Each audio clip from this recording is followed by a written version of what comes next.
welcome to the hush of Christmas, as opposed to the rush of Christmas. Christmas is a wonderful, but very busy time. We thought you might enjoy taking a breather and listening to some of the quieter songs of Christmas. The gal with the harp is Dean Moxley. We are the FourGivens. I'm Richard Maybin. Raine, sorry, I need to remember talking to the mic. Raine Moore, Sandy Sloat, and Gerry, no relation, Moore. We sing a cappella. That means without accompaniment. So if you would take a moment and silence your cell phone, unless you're sure you're in the right key. Our first carol is a little-known folk song from Czechoslovakia. It takes the form of a lullaby sung to Jesus while rocking his manger. It was translated into English in 1928 by Englishman Percy Dreamer. Listen to the lyrics listen as the lyrics and the melody suggest the rocking of a cradle.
Carol.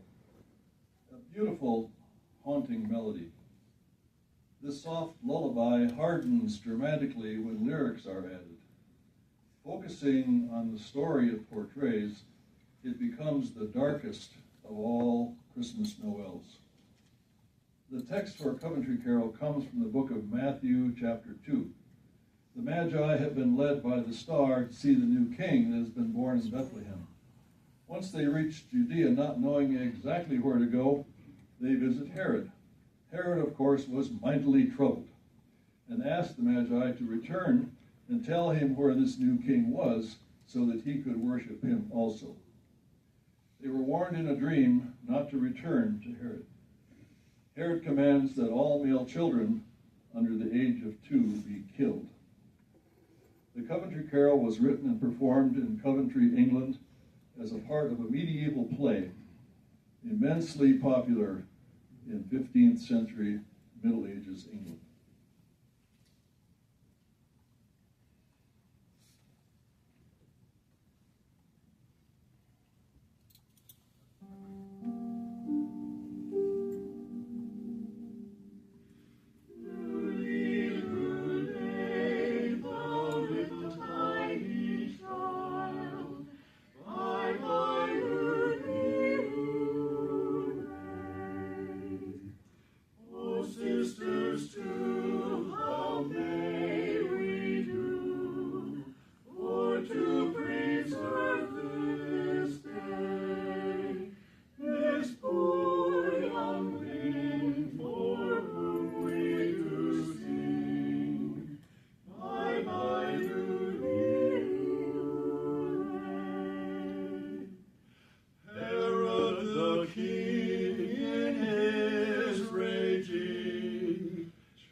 Our next carol is also a lullaby, but not so harsh as King Herod showed in that second verse.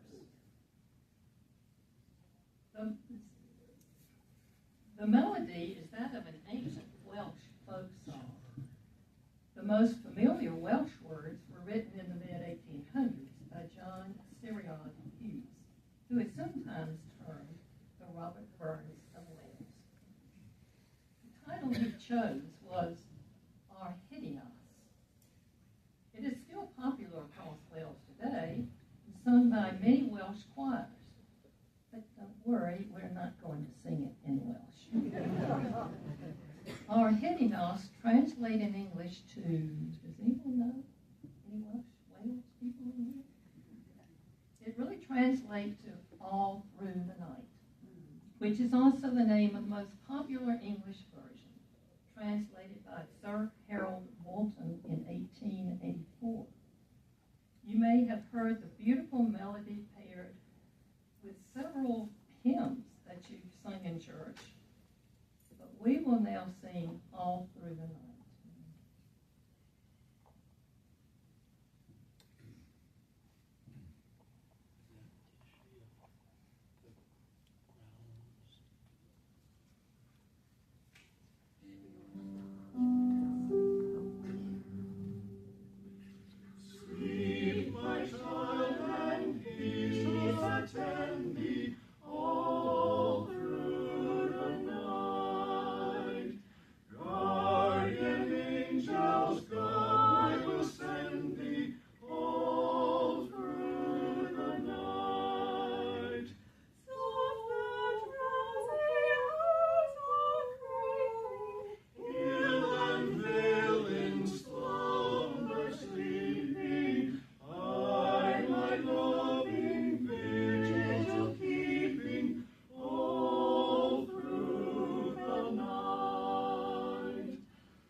and the ivy, oh, somebody's been turning my mic. The holly and the ivy is a traditional British folk Christmas carol.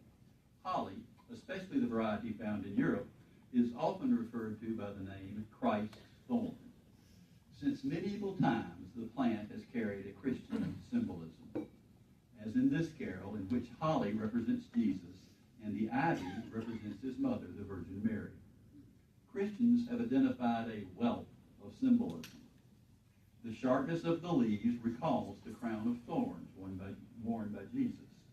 The red berries serve as a reminder of the drops of blood, and the shape of the leaves, which resemble flames, can represent God's burning love for his people. Combined with the fact that holly maintains its bright colors during the Christmas season, it naturally came to be associated with the Christmas holiday. Holly and ivy have been a mainstay of British Advent and Christmas decorations for church use since at least the holly and the ivy.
Evangelicals who had been ordered out of town.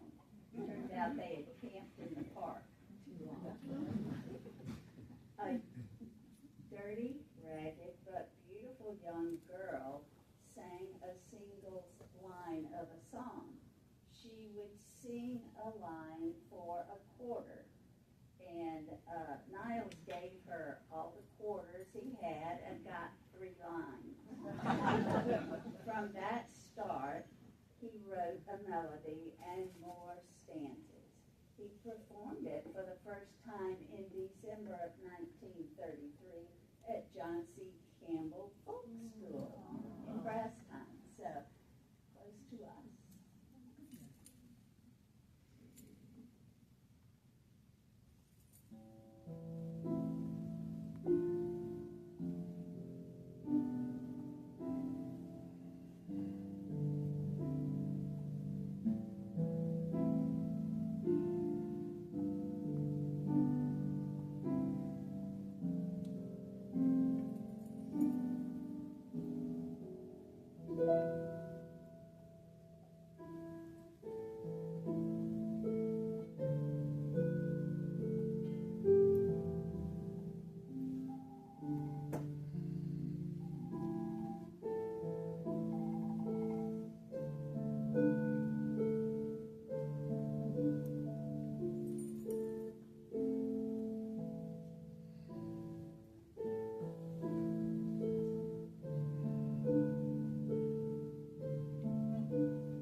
our next carol come from a poem published by English poet Christina Georgiana Rossetti in 1872.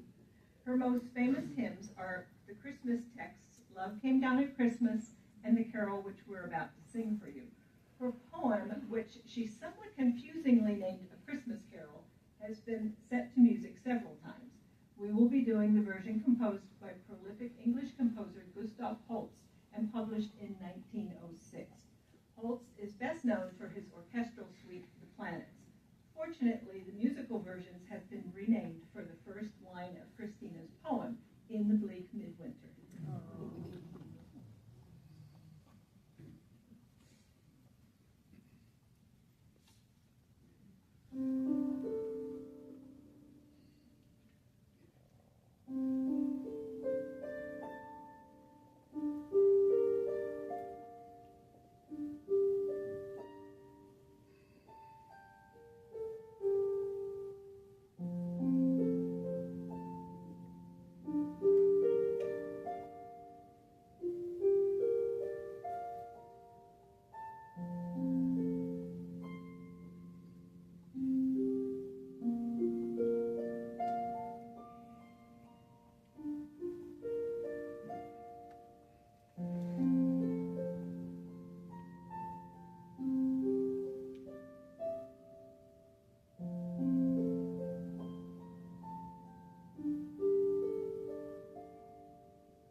This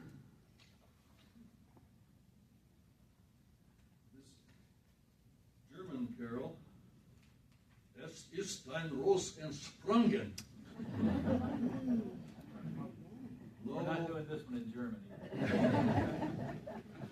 Lo, how a rose there blooming. This has always been a favorite of mine, even when I was too young to understand its full meaning. When it was played or sung, there was a notable hush that fell over the congregation. Years later, I imagine the scene. A clear, bitterly cold night. A silent world covered with a blanket of snow. And a red rose, lit by the moon, deep in the woods. This carol was written in the late 16th century and is open to interpretation. Catholics believe it focuses on Mary. Protestants believe it references Jesus himself. Whichever the theme, the story goes that a monk, walking through the forest late one night, found this single rose. Inspired by its beauty, he placed the rose at an altar to the Virgin.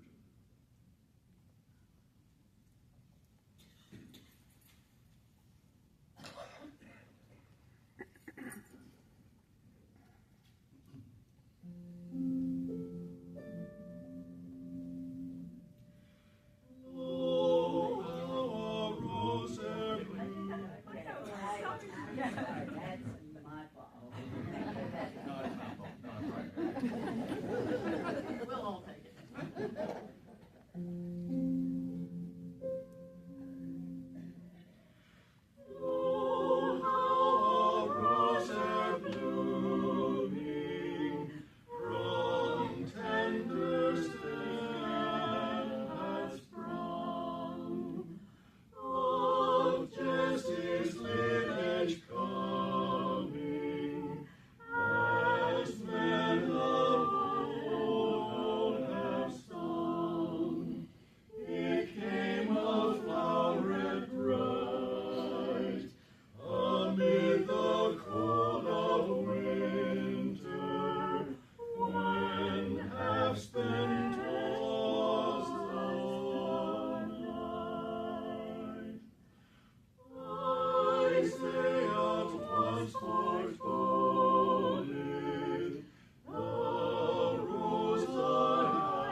Our next carol is probably North America's oldest. It was written in 1642 by Jean Brebeuf, a Jesuit missionary in Canada. The song's melody is based on a traditional French folk song. Brebeuf wrote the lyrics in the native language of the Huron-Wendat people, which we will not be singing.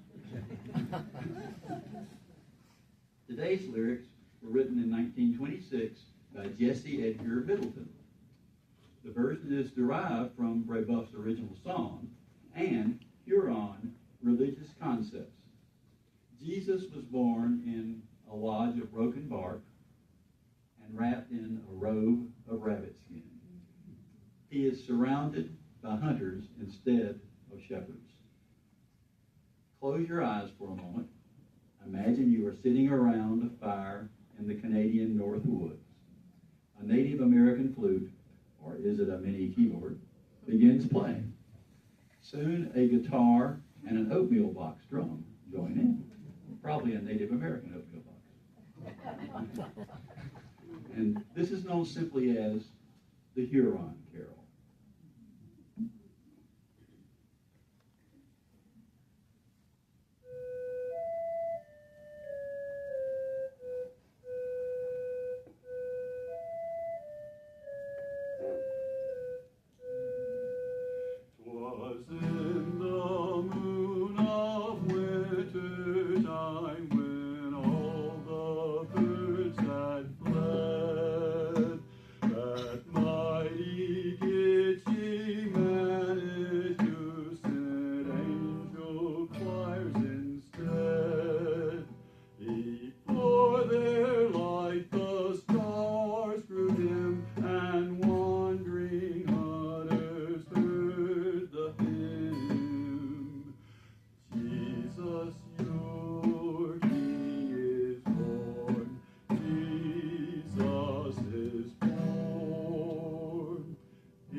we are, all of us, we've celebrated, 60, 70, 80, 90 Christmases. And we've heard or sung all of the Christmas songs ever written, right? Not quite. Richard's Huron Carol was new to me, and it may have been new to some of you also. So, adding it to the list, thank you, sir.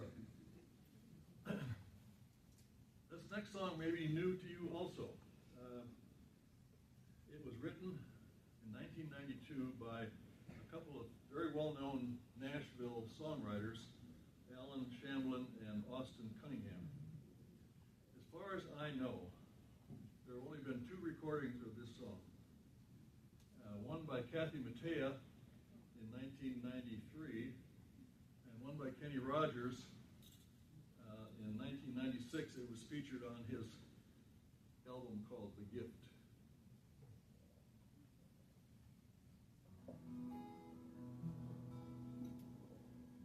Now a man called John the Baptist had been heralding the news about the coming of a Savior for both the Gentiles and the Jews. And it happened in Judea, in the town of Bethlehem, with the bright star o'er the stable was born the Son of Man. Oh, the angels were rejoicing as the tiny baby cried, for the hope of man's salvation in a manger had arrived.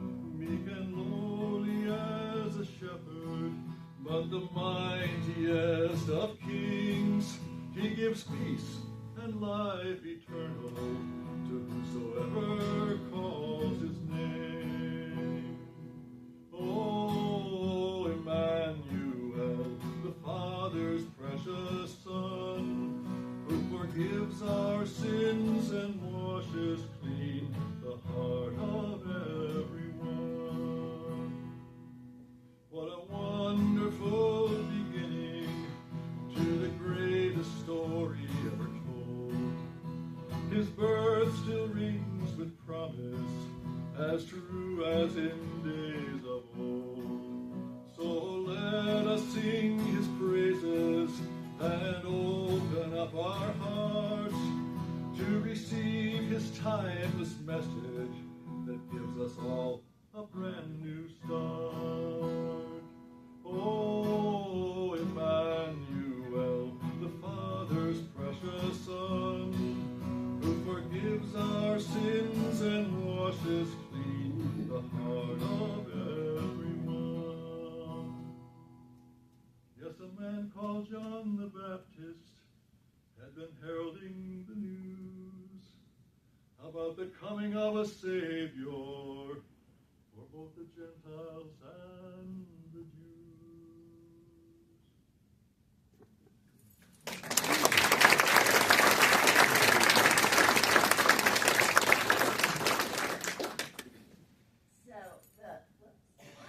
The notes that I played wrong before, I was just doing it to test to see if they were coming this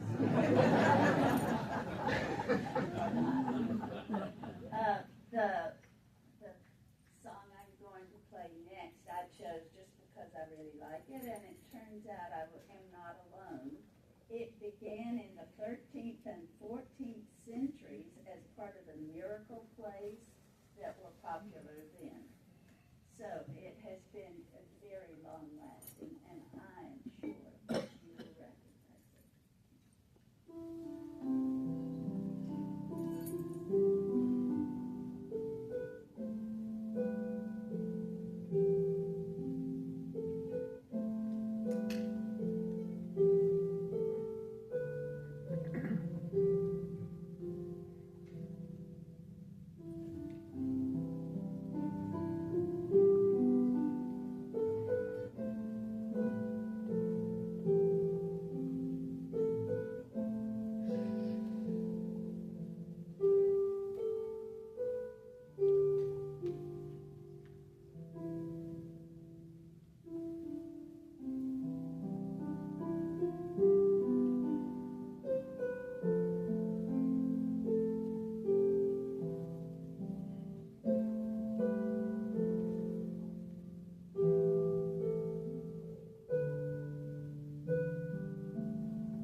since you don't have a program, you don't know that I skipped over another song by Jesus. And I hate to make her play two in a row, but I am not going to miss out on this beautiful harp music.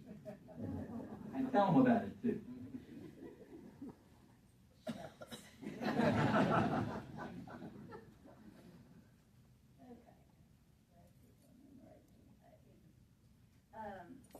Mary, did you know? Was written by Mark Lowry. The music was written by Mark Lowry in 1984. No, actually, he wrote the words, and Buddy Green wrote the music in 1991. The questions asked in the song are never answered, inviting the listener to contemplate the relationship between Mary and her newborn.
more secular selections, we're going to do a song that is a mashup of a familiar tune and a familiar Christmas poem.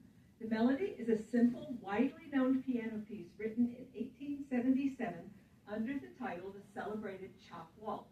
It's the only published piece by British composer Euphemia Allen.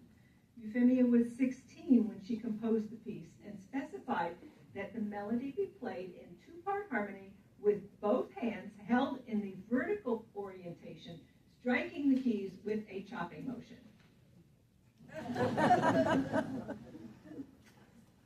You'll recognize it when you hear it. Most of the words come from Clement Moore's poem, A Visit from St. Nicholas. Imagine that it's Christmas Eve and the kids are upstairs, hopefully asleep.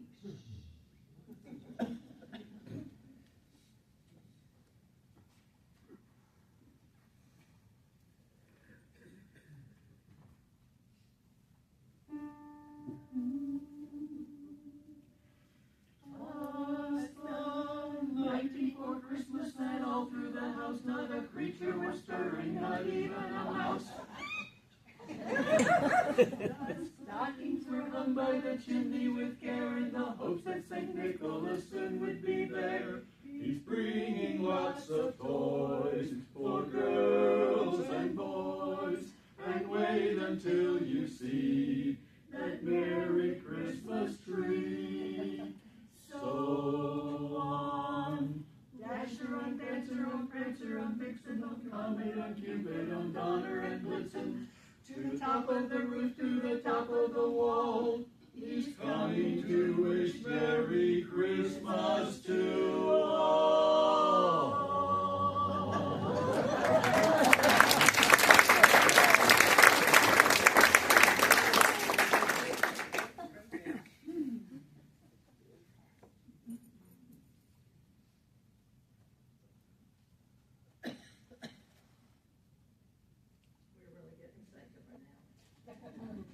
The piece we will sing next is closely associated with Christmas, but it did not start out that way. Mykola Leontovich was commissioned to write a work for the Ukrainian National Chorus, a group that toured during and after World War I, promoting Ukrainian culture. He based his composition on traditional Ukrainian folk chants. In the Ukrainian language, they celebrated the coming of spring. We will not be singing the Ukrainian version. The English version was created by Peter Wilhowsky in 1936. Wilhowsky was the arranger for the NBC Radio Symphony Orchestra. He rearranged the melody for the orchestra with new lyrics. His lyrics were unrelated to the original text. He centered his version around the theme of bells, because the melody reminded him of handbells, and bells remind us of Christmas. So now we're going to sing Carol of the Bells.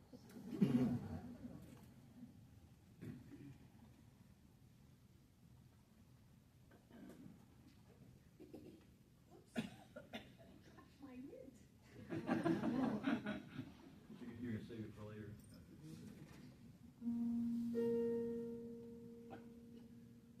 Hark, the bells, sweet silver bells, all seem to say, throw cares away. Christmas is near, bringing good cheer to young and old, meek and the bold. Ding dong, that is their song. Ring, joyful ring, all caroling. One seems to hear words of good cheer from everywhere, filling the air. Oh, how they pound, raising their sound, o'er hill and dale, telling their tale. Gaily they ring, while people sing songs of good cheer. Christmas is here. Ding, ding, ding, dong, that is their song, with joyful ring, all caroling. Ding, dong, ding, ding, dong.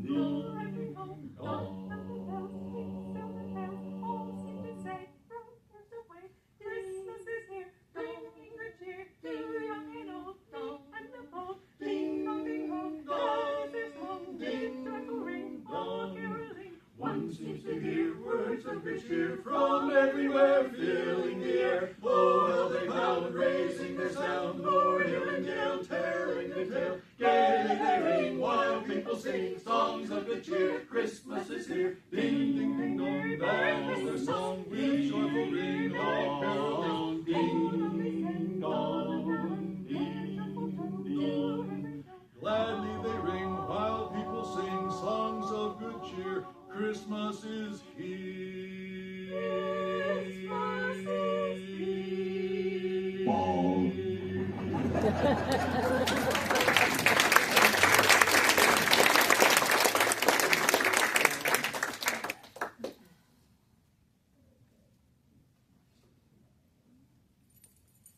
I'm switch the sequence twice on you. Yes. And she has to keep shifting the levers. We're just seeing how good she is. Okay. Have yourself a merry little Christmas. Every time I play this song, I picture Judy Garland singing it. And when I researched it, I found out why. It was written by Hugh Martin and Ralph Blaine in 1943. And Judy Garland sang it in the musical Meet Me in St. Louis in 1944.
Was written by Irving Berlin for the 1942 musical film Holiday Inn. It won the Academy Award for Best Original Song. The version sung by Bing Crosby is the world's best-selling single. Presumably, Berlin told his secretary, "I want you to take down the song I wrote over the weekend. Not only is it the best song I ever wrote, it's the best song anybody ever wrote." Okay, no pressure, guys.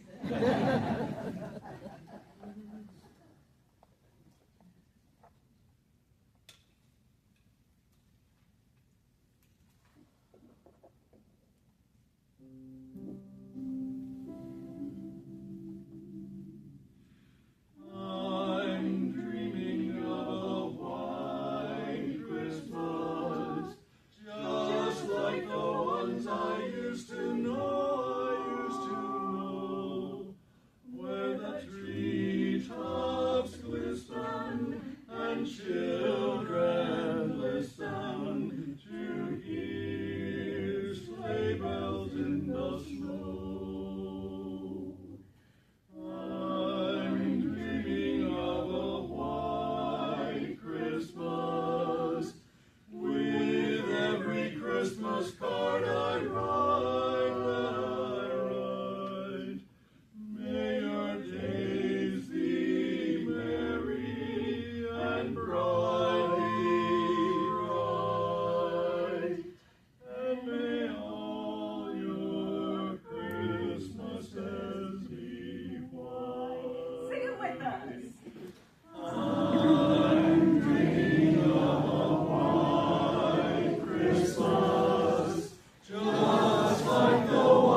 traditional English folk carol.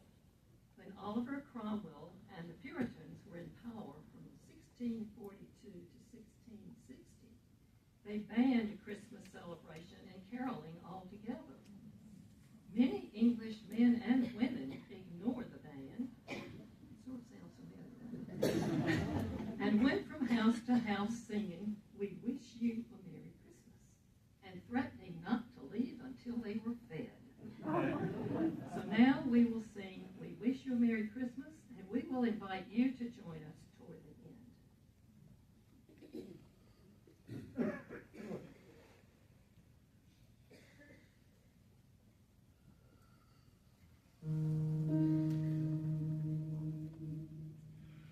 We wish you a Merry Christmas, we wish you a Merry Christmas, we wish you a Merry Christmas and a Happy New Year. Good tidings we bring to you and your kin, good tidings for Christmas and a Happy New Year. Oh, bring us some figgy pudding, oh, bring us some figgy pudding, oh, bring us some figgy pudding and a cup of good cheer. We won't go until we get some, we won't go until we get some, we won't go until we get some, so bring some out here. Good tidings we bring to you and your kin, good tidings for Christmas and a Happy New Year. We wish you a Merry Christmas, we wish you a Merry Christmas, we wish you a Merry Christmas and a Happy New Year. Merry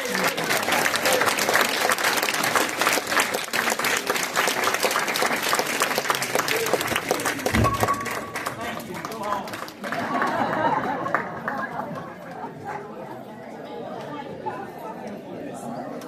Thank you. Take a chair, officer.